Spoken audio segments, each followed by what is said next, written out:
my whole life shifted.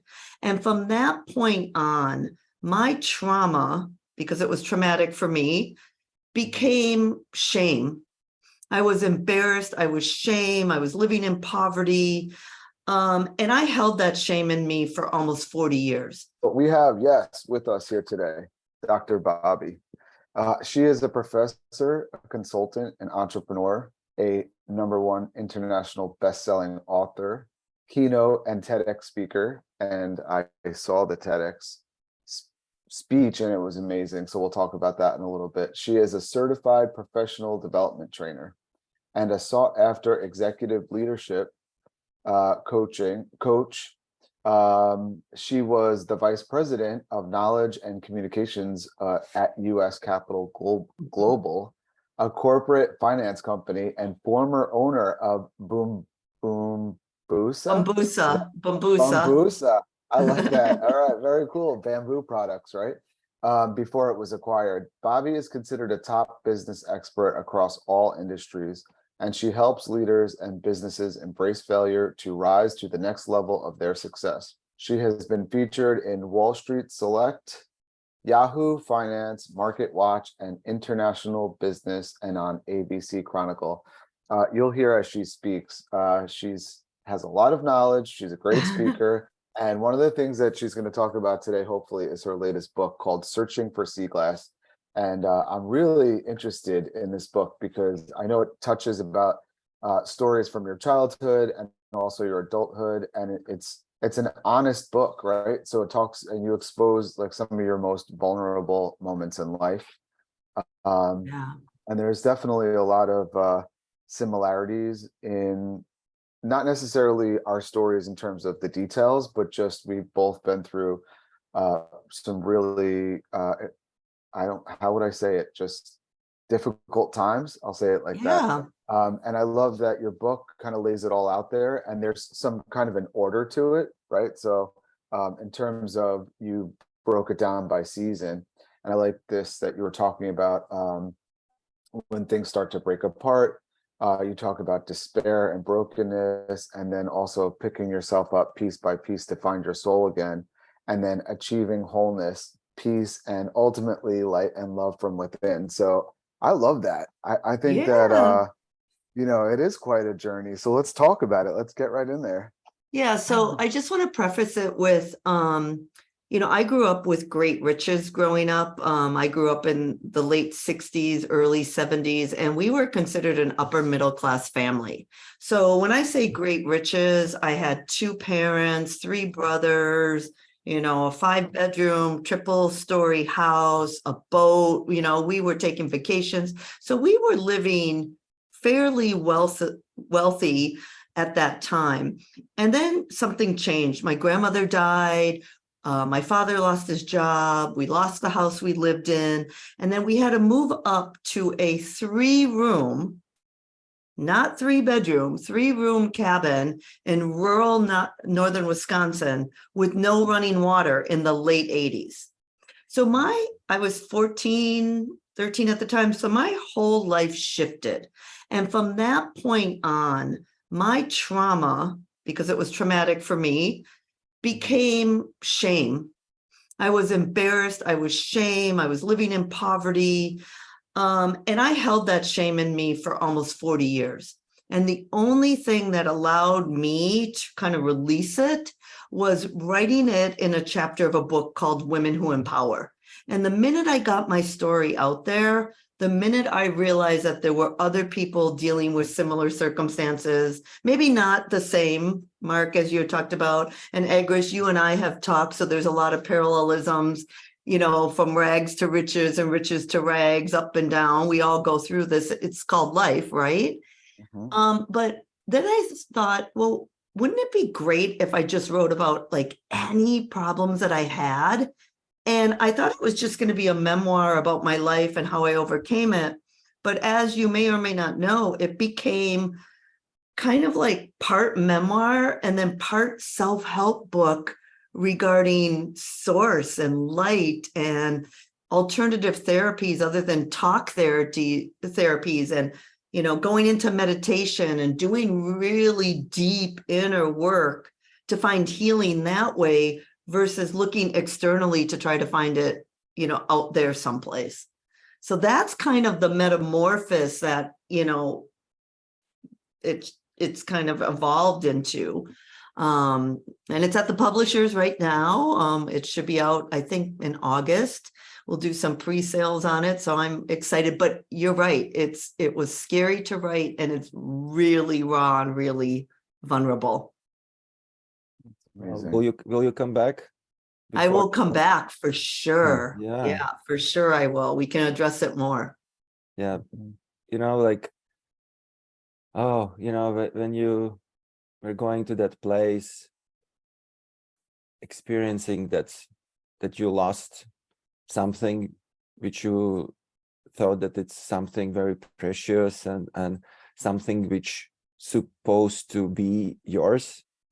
I mean, about your childhood and how the circumstances evolved, But do you think and you did amazing reflection, obviously, right? During writing the book and everything is just amazing. Do you think that shame which you experienced, was it only from you, or maybe you get it also from your parents? Yeah, so my parents actually weren't shameful on what they what they did, because, moving up to northern Wisconsin with 1,000 acres of land, my father could hunt and fish. My mother was from Sweden, so she grew up in that area. So they didn't, coming at it from children of the Depression era, this to them was still a fairly good life. Our family was intact. We were happy. We were healthy. There was food on the table.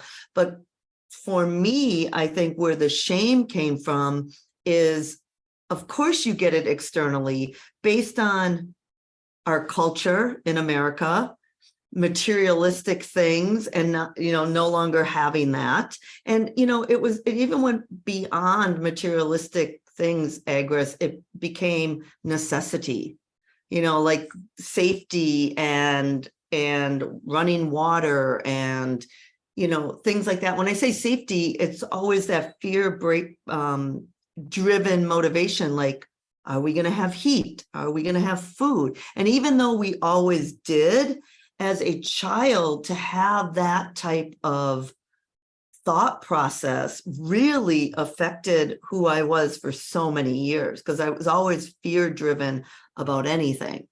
And it wasn't so much that I was missing the materialistic things at that time, but what I think it was a big shift for me, because I came out of the innocent child of living in awe and wonder, of having imaginary friends or floating above my bed while I was dreaming, and, really being connected to who I was internally. And all of a sudden forgot who I was and really tried to be somebody I wasn't in the outer world to make up for what I lacked, in my materialistic. So it was like a loss of innocence that way of my childhood. And so then I started shifting and becoming somebody that I thought others would look up to or like, or, I put a mask on. I put different masks on so it would hide what was really happening in my life at that time. And I lost touch of that spark inside of me, that little girl, Bobby, right? Who was born with this bright soul, who could do anything and was anybody and didn't need anything. If she was just okay being her. And so I think that's what the brokenness stemmed from. And I carry that for years and years and years. Did you think that was just a part of human survival? Like, I'm thinking as you're speaking about Maslow's hierarchy of needs. I was going to say that exactly. Yeah. The basic needs, and then moving up to friends and family, and then going up, to self-actualization. Yeah, I teach it in some of my courses. But it was also driven by being accepted, that self-worth that I had in me for 14 years, and somehow I forgot it. So just to kind of continue the story, I was always smart. So thank goodness I had that going for me. And so education to me was a way out of this poverty. So I could always go to school. I could always take out loans. I got a lot of scholarships. And through them, I started, through my education with a university, I started acquiring degrees and titles. Well, that is a form of external validation as well. So the more degrees you have behind your name, the more important you feel, right? And many people, there's three types of motivation. One is you're motivated by money or recognition, right? So recognition, Dr. Bobby Pellant, money, how you're climbing the corporate ladder. Or the third way is through affiliation and feeling of oneness and belonging with others and trying to make the world a better place. Well, when you're young, starting out, coming from lack, if you will, in the United States, the only thing I was concerned about is power, whether that's money, titles, salary, doing so much to climb up that corporate ladder, to be seen and to be heard. And it was only through picking up the pieces and trying to get my soul back to that little girl, Bobby, who was this bright light, that I realized, guess what? I had it all wrong. What I really am seeking is an affiliation and one with all. And one with all means one with you, my brothers, my other soul sisters out there, one with the universe, the water, the planets. And if you have that, the universe conspires for you, not against you. And I truly believe that everybody is going to just be all right. And you can kind of get back to who you were meant to be when you were born, incarnated on this earth. For me, all this story. Mark's like, what? That's awesome. Sorry. No, this is like, for me, what went through my mind during how you reflect on this, everything on your journey, basically, is like, you at that moment when you felt that your strength in intellect, right? You knew that you can tap into intellect, and that will help you to go up in the ladders, right? Just to become, like, get those roles, titles, everything, to use your intellect. Right. And what is really interesting for me was, like, when I discovered that intellect is a sort of shadow figure for human beings. It's right? for sure ego driven. I don't say it's even ego driven, because it's like, it's intellect, right? You see everything like in a perfect fact, this, that, this. Linear. Right? It's a linear process of going through the motions of doing. And when you rise your frequency of intellect, when you go out of the shadow, and I like how you actually told how you did it. This is where you connect to your intelligence, where you go back to your heart and see the world so more beautiful, and see that beauty out there. Yeah. And then when you start to express yourself from that place, from your heart, from that intelligence, from that frequency, then actually your intellect starts to shine even like on that higher frequency, which is actually beautiful, because now when you speak, you are a very smart person. You know many things, but you know even more deeper meanings of things now. So it's actually a beautiful journey you did. You had to go through that shadow figure, in a sense, to come back to yourself, to that oneness, and now be with all you created in connect. To be whole. Yes. To be whole, putting the pieces back together. Yeah. And you've heard the term, the mind is a beautiful thing. Our mind, our brain is a beautiful thing, but it's also a dangerous thing, because what happened to me is going and relying so heavily on my intellect, I really lost the sense of knowing, the remembering, and I wasn't heart-centered. I lost my intuition. I didn't even know what I wanted because I was just being driven by what the thoughts were in my mind, what I heard on TV, what I saw other people doing, what our society expected of us. And I never took the time to sink into my heart or pick up those pieces of those broken glass, Mark, that I equated to my shattered soul, and try to put me back together again from a heart-centered place. And it was only through that, Agris, as you had mentioned, when I can drop into my heart, the brain is just now complementary to that heart. But I go first here, and it comes through here. And it's a skill that it's not either or for me. At one point, I thought it was going to be either or. I'm like, I'm either a professor or I'm woo-woo. I'm talking about this. Can I be a woo-woo professor? Well, of course I can, because my brain and what I've learned and the gifts of knowledge and degrees and business owning and, what Mark had talked about introducing me, that's part of who I am. But now my mission is, how can I take this knowledge base and move forward in inspiration, love, and light from a heart-centered, inspired action business person, right? So that's what it's all about. And it doesn't matter the money anymore as much, right? It's like, it's going to come, something's going to break, and it always does. Learn to trust.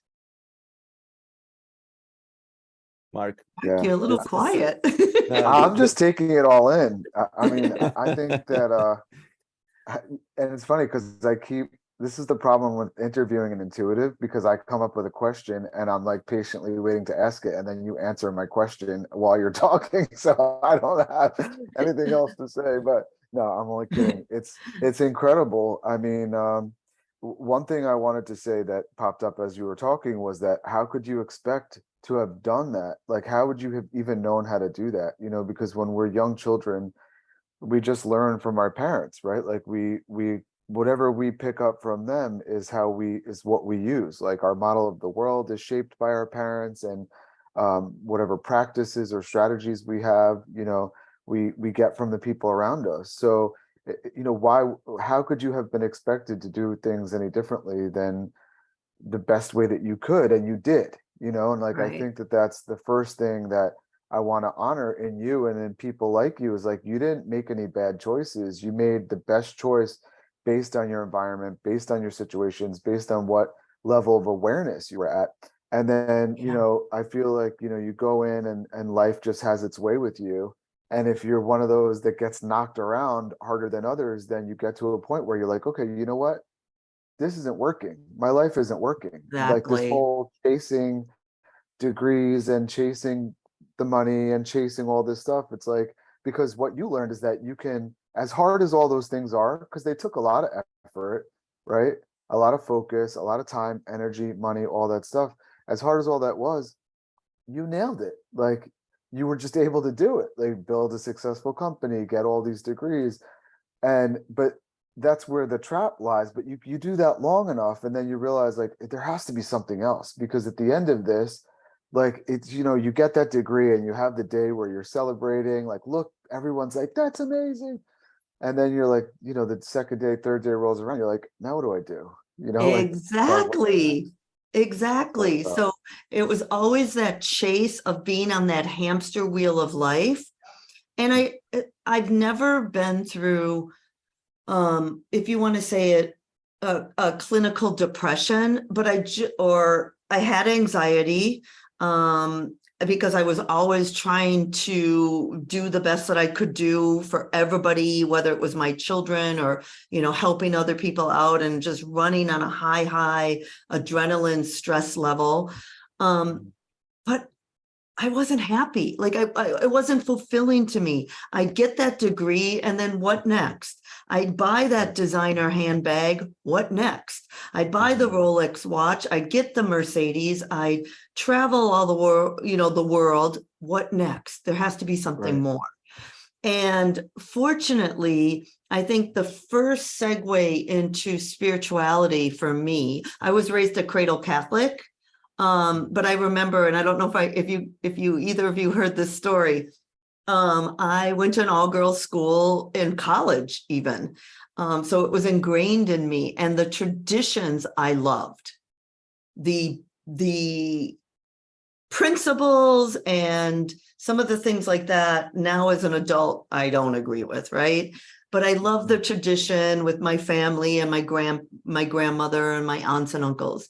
But right before I was getting first reconciliation, which is first confession, I had to sit with the priest in the church, and they were talking about heaven and mortal sins and venial sins and, you know, what constitutes what. And they were kind of quizzing me on it.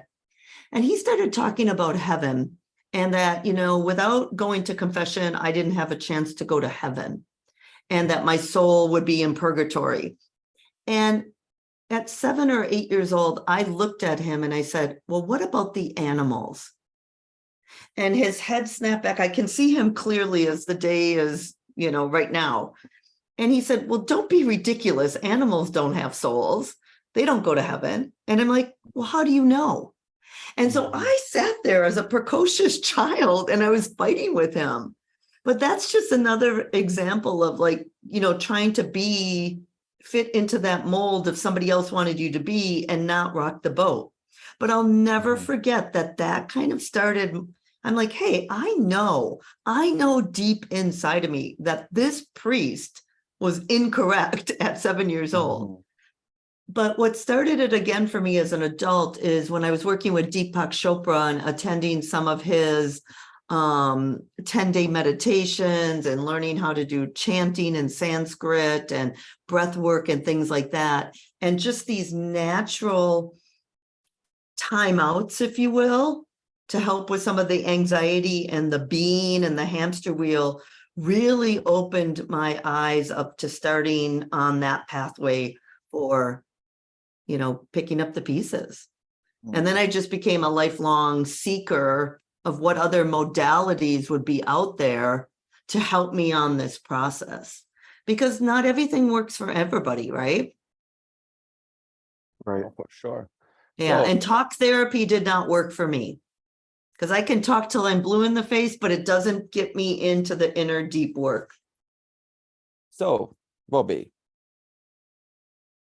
all this, whatever that experience, everything what was built up to this point, to this present Bobby of now, I want to ask you, so how do you feel now? Who is Bobby now? Who is that personality that arise from this everything? Who you are now? So when I started writing about all my accolades, you know, I was Dr. Bobby, I was Bobby Pellant, and then my tone in my writing switched at the second half of my book. And I never used the words I or my or me. I started identifying with soul. And I didn't even put my soul. I just said soul, I'm love. I don't even want to use I am. So Bobby in this incarnation on earth is love, is light, is soul, is oneness, is connection, is energy, is breath. Anything else seems to me to be a trait that I exhibit in human form. But if you're going back to remembering, it's so much more than the traits we are today. But happiness and joy and contentment and peace. And not that we don't have, meaning this Bobby in my past lives. I don't have anxiety or I don't have worries, but they seem so small in comparison to all the things I'm grateful for, and realizing and trusting that everything's going to work out just fine. I don't have to push that boulder up the hill I can just allow flow from the universal standpoint. Not that I don't have to take action. So I'm not saying to any of your listeners, hey, you're without a job, just sit back and something will come to you. It may, but you still have to do some type of human action, to get out there to manifest what you want to see happen. But let me tell you, gentlemen, my manifestations and my intentions look so much different than they did even 5 months ago. I'll manifest, or I'll put in my mind, just allow me to be grateful and show me and tell me and allow what's going to happen for me for the greatest and highest good of all that's involved. And so that's not specific. It doesn't say, I need a $50,000 client, or I want to sell $100,000 worth of books. If it's for my greatest and highest good and purpose on this earth, I know the universe is going to provide it. And if it's not, the pathway will take me someplace else.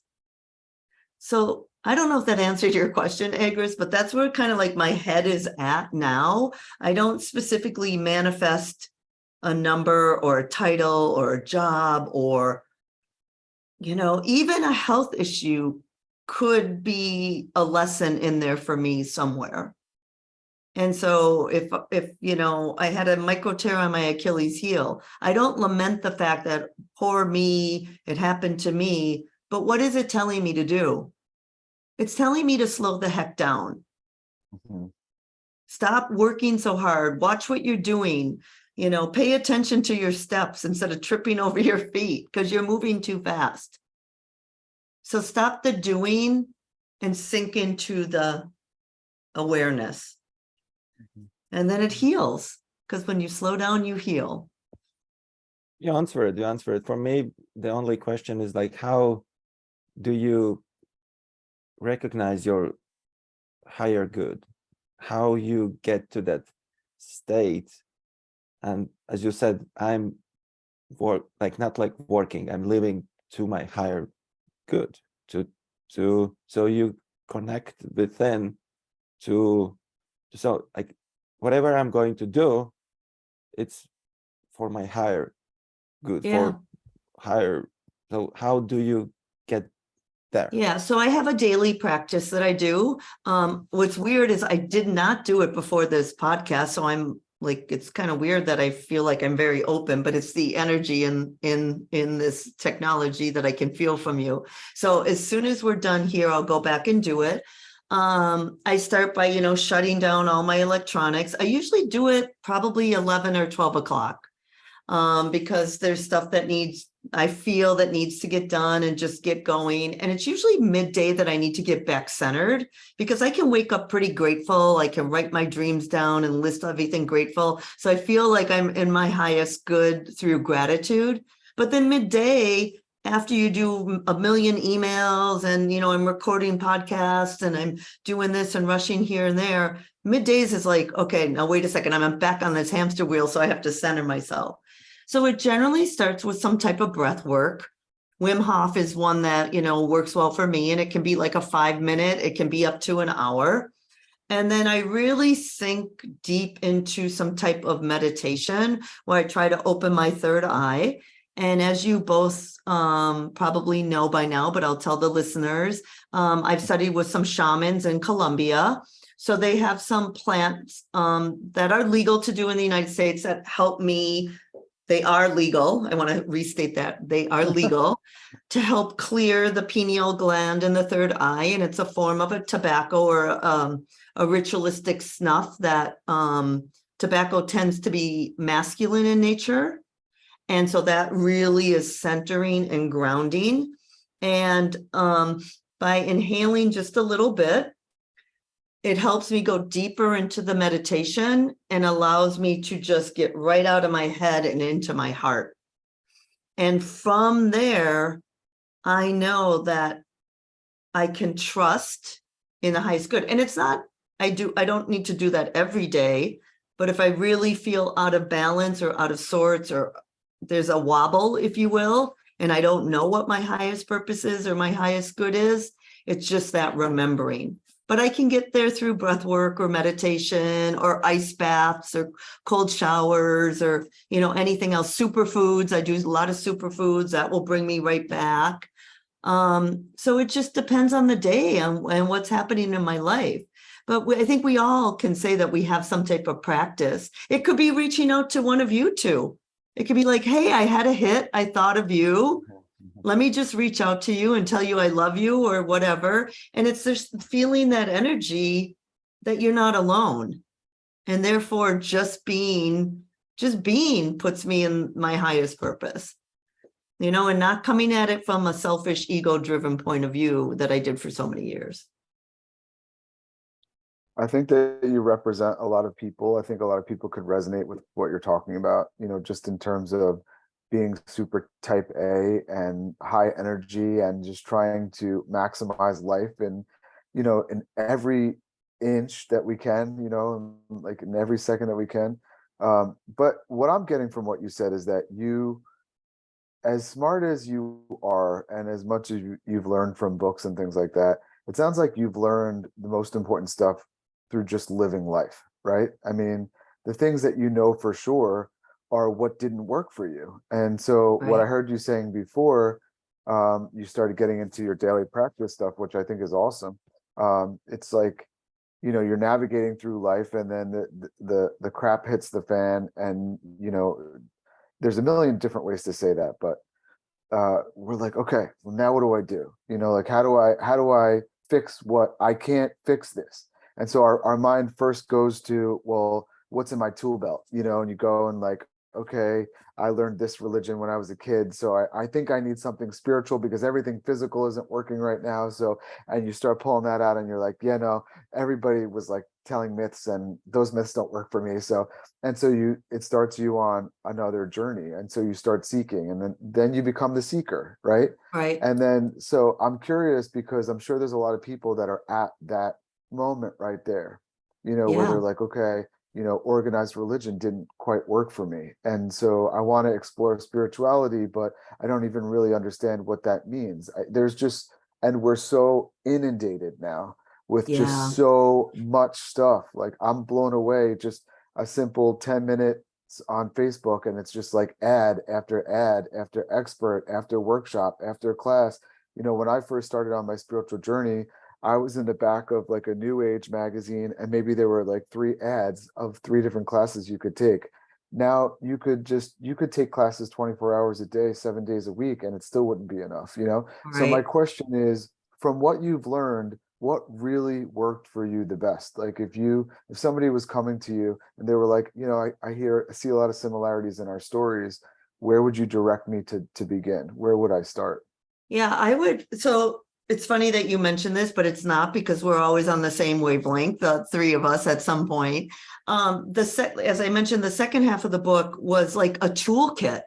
It's a toolkit on what all the different modalities and the healing that I did, from crystals, using crystals to heal me, to, pendulums, trusting my intuition on the way the pendulum would swing, to body testing, to everything. I really break it down.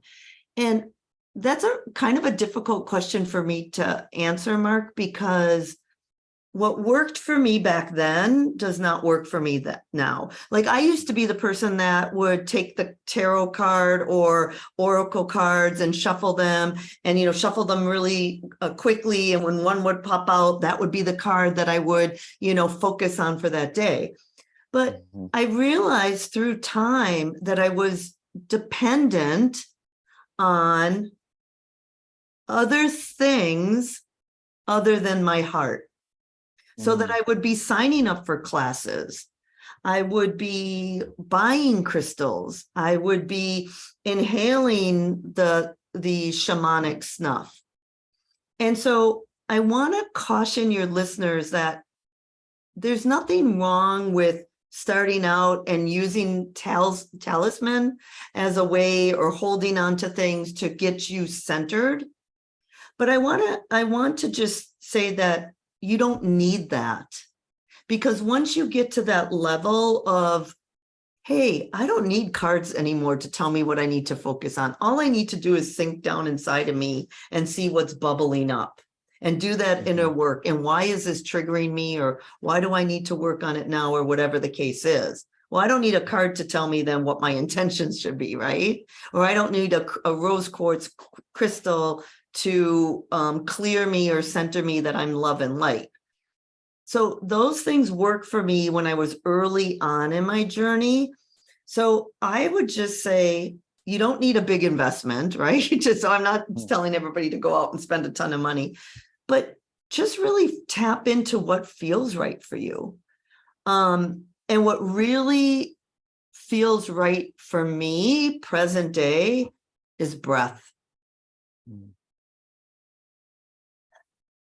Just something as simple like that, done 3 or 4 times, can take me from here to there.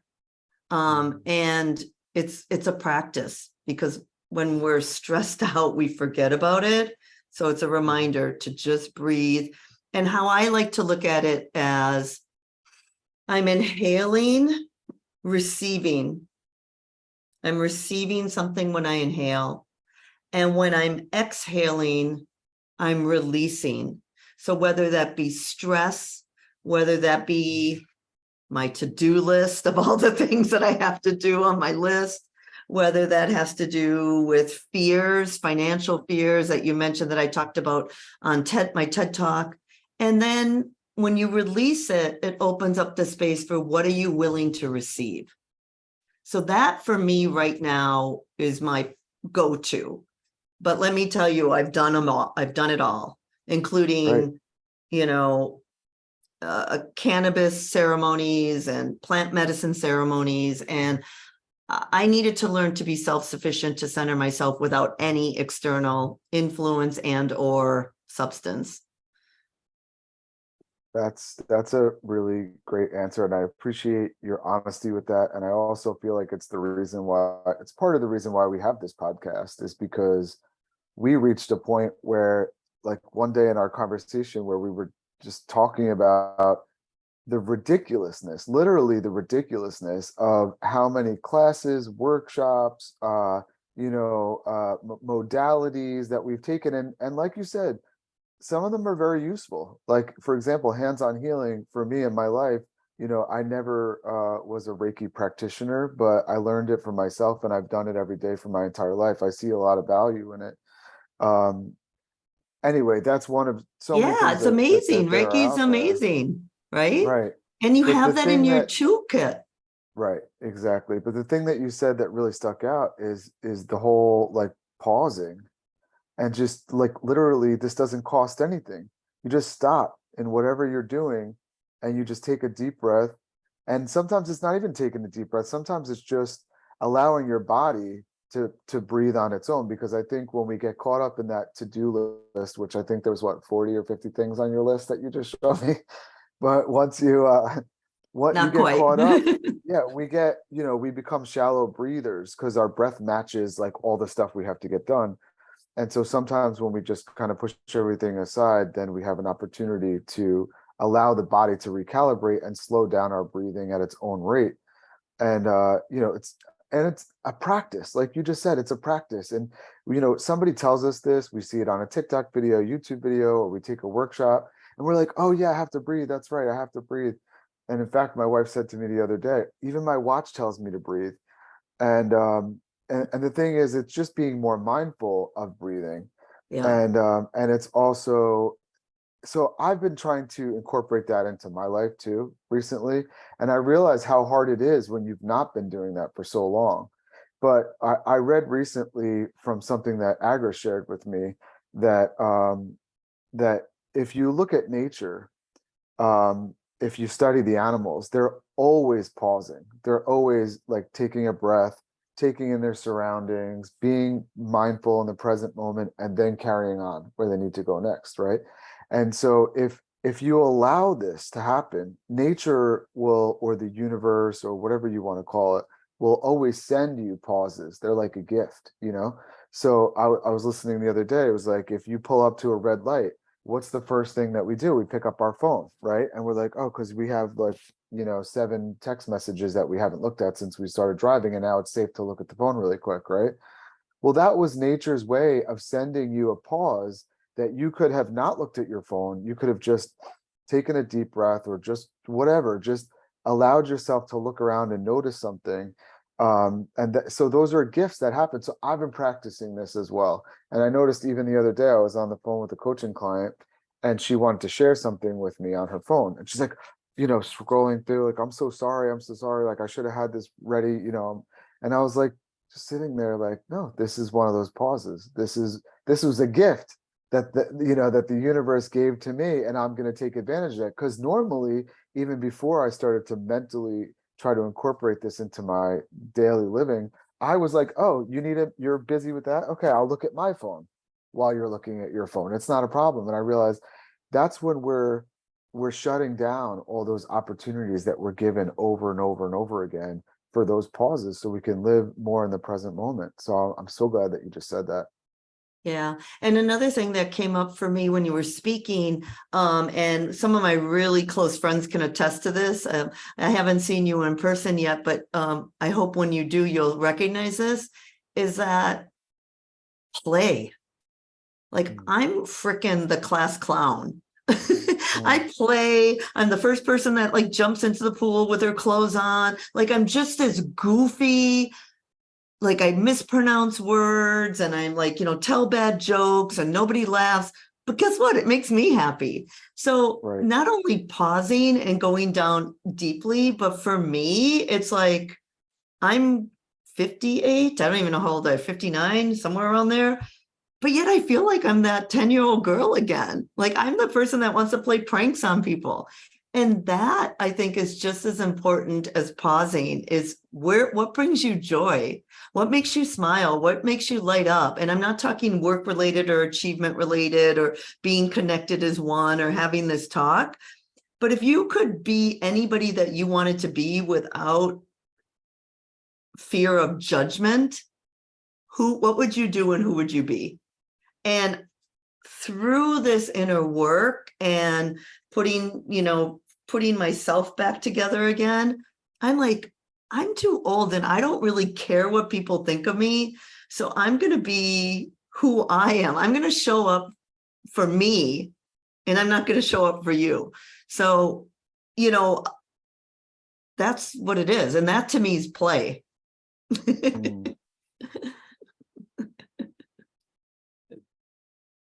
If we go back a little bit to that, because I think maybe listeners will take it a little bit wrong, who knows about that chasing, hustling, mentality, which is I think it's the part of the life, as you said. Oh, for sure. But if we think you can do everything with that heart centering as well, and actually it would be even more fun to do all of this. Absolutely. So it's not like we say, oh no, like, don't be intellectual or whatever, it's a shadow. No, it's like actually how we synchronized those all aspects of ourselves. And I seen lately as well that, like, when people go into spirituality, and myself as well, I've been chasing and looking for spirituality, trying to be perfect even in spirituality, right? Which is like, wait, what's going on? You want to be like even hustling spirituality. And then when you at some point, I was like, okay, I don't blame anyone else anymore in my life, because I'm going within now, and I recognize that just recently I recognized, wait, did I start to blame my ego for everything I did in life? Like, so I found another enemy within me, which is like, wait, no, there's no enemies, there's no one to blame. And that's the beauty, that no one to blame, and I think we should go out of that, like, whatever, if I'm here, it's just love, it's just love. It's universal love. It's abundance. We know that we can give whatever we want to give, not to hold on, because universe will give it back to us. So it's just like that natural flow. Like, I know we mentioned animals in this conversation, and there are many bad things in animals. If you think, like, if you look like how they kill each other, whatever, they abuse each other, like but then we can learn from animals as well how abundant life they live, right? They don't store food in the refrigerators, right, or somewhere else, just to they just live. They create environment for them to thrive. And I think that's the beauty, that if we can go into that state of creating that environment within and around us, so we can just thrive and be in that state of abundance. And this is what I see about you now, that you actually are getting in that. Oh, I just got honeybirds right front in my window. It's just approval. I saw the shadow. I saw the shadow. Like, wow, it's beautiful, So it's and this, I think this is where you are right now. I feel it. Yeah. In that state of abundance. Yeah. Just give me, universe, I'm here, and this is so beautiful. I'm going just to enjoy and to this everything. Yeah. And so listen, we're human beings having this experience. So of course I can't live in, what I say, the ethos up here all the time. I still have to be that warrior of that Bobby who's going to be the creator, right, of all of her things based on her knowledge, her skills, her degrees. Something inherently in me makes me type A. But the difference is I don't have to be that 100% how I was living my life. Now it's finding that balance of remembering here, taking what I've learned here, so nurture versus nature, if you will, and merging, because the subtitle of my book is fortifying, I don't even know it, fortifying and remerging with soul. So fortification has to come, I want to keep feeding my heart. So many times we feed our brain with knowledge, but we forget to feed our heart. So I want to fortify my heart, but I want to merge the two to exist in this human place that you can be both. I can still be the hustler. I can still be, this, but I'm doing it from a much more balanced place, based on awarenesses, based on, abundance, gratitude, whatever you are. And that's, I think, the best we can do as humans, right? Mm-hmm. I mean, because we're going to make mistakes and we're still going to judge and we're going to forget sometimes. But if we can always just bring it back into, wait a second, what's really, truly important here in the whole schema of this life here on earth, that's what we have to, that's what I'm called to remember and do with my life. When it's time to hustle for food, you hustle for food, right? But when your Right, stomach yeah. is full, you just enjoy life. So you don't need to hustle for next food when you have food. I just, like, my image is like where the lion, right? When they have to hustle and they have to hunt, they do whatever it has to be done. But you do it from a different place. Yeah. You don't, you do it because you're inspired. I love this. This is my new phrase, inspired action. I'm doing it because it will help me on my journey, on my growth, on my spirituality, in my human life. But I don't feel like I need to do it based on what others expect of me. It's coming from inspiration within, of a knowing that it could be done. It's best for me if it is done, not what anybody else wants me to do or what they want me to be. I want to eat, I need to find food or find the means to buy food. But if somebody says, you should go out and get this job because of this, this, and this, well, now we're questioning, now you're doing something for somebody else's motives, and it's not coming from your own inspiration or your own needs, right? And going back to Maslow's hierarchy of needs, you know, why do we do the things that we do?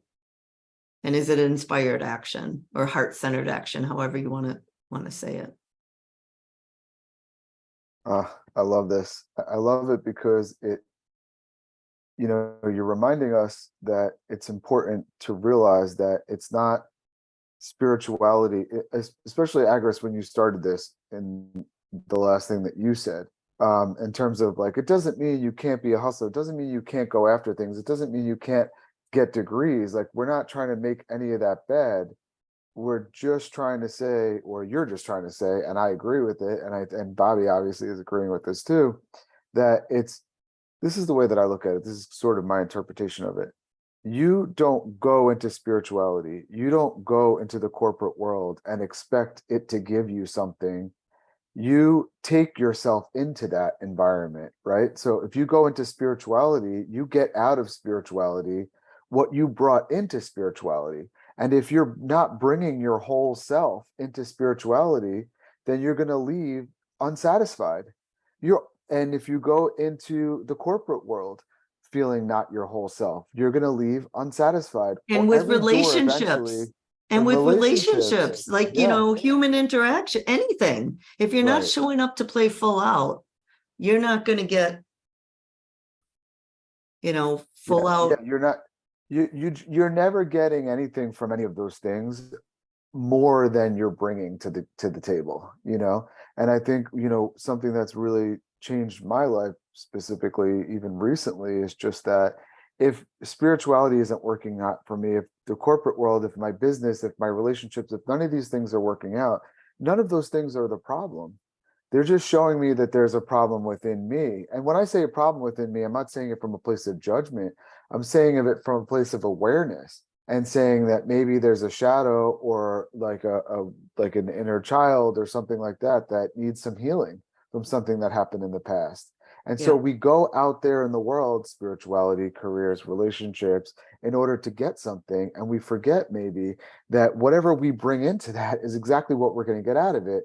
So as soon as if we see that things aren't working, instead of trying to jump to the next thing, like maybe it just wasn't this job, maybe I should have picked a different career, or maybe I should have picked a different person, maybe it's that person, or maybe it's that modality within spirituality, instead of thinking it's all that and realizing that maybe all those things are just a mirror reflection of what's going on within me. And those parts that aren't working, maybe I could spend some time looking at those parts and healing those parts.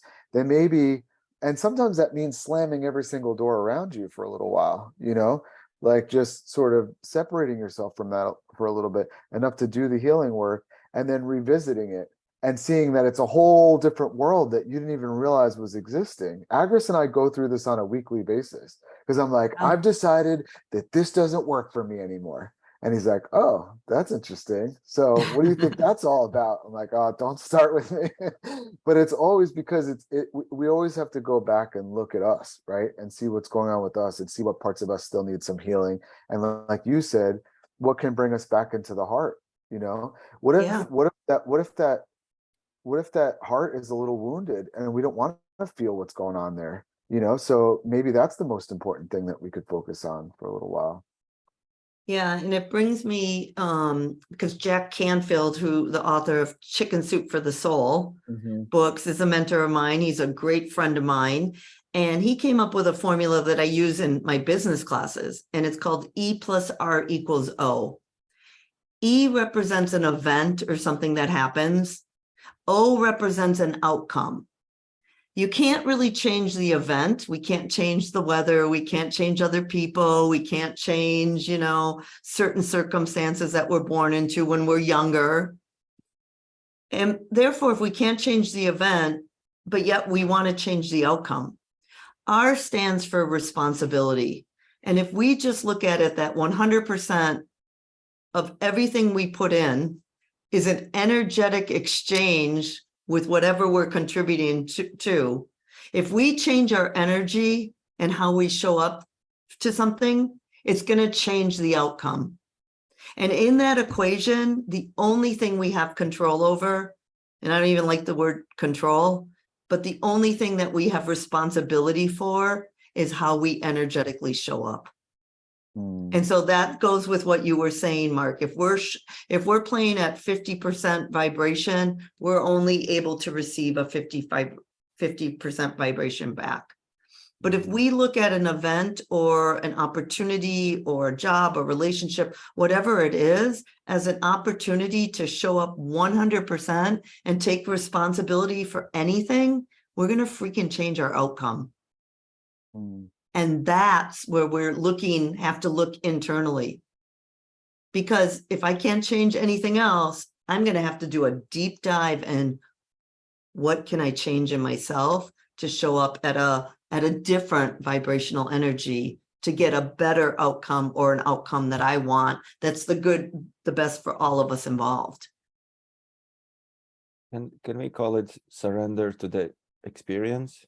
Yeah, you can call it whatever you want. I'm just using the professor in me knows that there's an equation for this called E plus R equals O, and that's what I've been using. But yeah, surrender to the experience. But surrender is just part of it, Agris, because you can surrender and do nothing, and you're not going to be getting a lot out of an interaction. Like, what if I didn't answer questions, or if I just gave you monosyllabic answers? Well, this would be a much different podcast.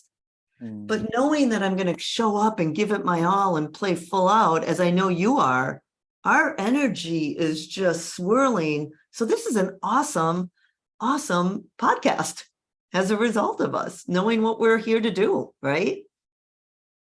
Yeah, but it's not coming out of expectation. It's just it is, because we Organic flow. Let it happen, because it's for me, this podcast is like I just let appear whatever appears in front of me. It's like breathing. You never know. Like breathing. It's those senses where you start to sense like this, what it is in front of you, and I really sense how passionate you are about your life now. And I love it. That's such an amazing driving force.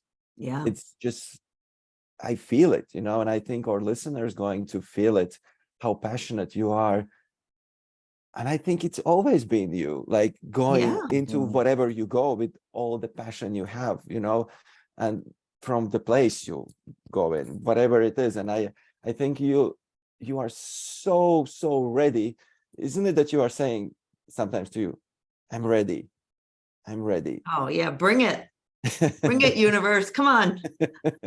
I'm ready. It's finally all making sense. The puzzle pieces and my brokenness is all kind of mending and healing. And now's our time. Now's all of our time, not just mine, because that would make me isolated. This is our time to step into our greatness together to co-create a human life that we want on earth. And no man and no woman is an island, so they can't do it themselves. But together we can do it, as long as we show up all out or at a great energy level, right? Whatever great means to you. The great I mean, is more from good than good, that's what it means for me. Sorry, Mark. no, it's fine. I'm super grateful for this conversation, because I feel like, there's just so much wisdom in what you're saying. And I love that you took us through this journey of like, this is where I was, and this is what I did to get where I thought I needed to be in order to feel this way. And I successfully went through that entire journey only to end up right where I started, which Absolutely. is me. Yeah. So, I mean, and that's incredible. And I think that why I think that message is so important is because, and you just said that we all need it, and we all need it now. And that's because everything is changing. And I know everyone's sick of hearing that, but it's the reality. Like, everything is changing, and all the systems that were put into place a long, long time ago to support society, to support the success of individuals, of communities, of states, of countries, they're not working any longer, They're and breaking that's okay. down. They're They're breaking breaking down. down. And that's okay. Like, Yeah. some of the best houses that were ever built are only expected to last so long, and they served their purpose, and people enjoyed them, and they were great, and they were a wonderful resource, but that nothing lasts forever, right? So we're at a point where all these systems are breaking down, and people are just trying to figure out, okay, well, now what do I do?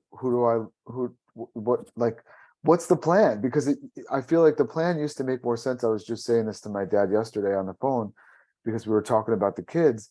And I was like, when I graduated high school, it wasn't even really a thought for me. Am I going to go to college or not? It was just like what was like the common theme was, yeah, you go to college, you get an education, and then you get a good job, and now, I was saying to my dad, because we were talking about my oldest, who's 13, who's, she graduated yesterday. And so I was talking a little bit about that. And I said, and then we started talking about college, right? And I'm like, but Dad, this is kind of a wasteful conversation because by the time she gets, ready to go to college, we have no idea what the landscape is going to look like, And so again, why this is so important is because this is the foundation that we, as not only individuals, but as a society, need to focus on right now, which is like focusing on the individual and bringing ourselves to our wholeness, like so that we can be like well equipped for whatever happens, right? And then we'll figure it out when we get to that point. Right. And just being in that energetic space of I'm going to do my work is going to change others. Right. If I can show up as I don't want to say role model or mentor, but if somebody's in a bad mood and you spend some time with them and all of a sudden you're in a bad mood, the reverse can happen. Let's talk about the positive things and what we can change instead of, blaming that on the people, places, systems, government. Yes, that exists, but change happens one person at a time. And I can't change Agris and I can't change Mark, but I sure can change Bobby. Mm-hmm. And through that change, the energies shift. You can influence me, and you do all the time. You influence me. We all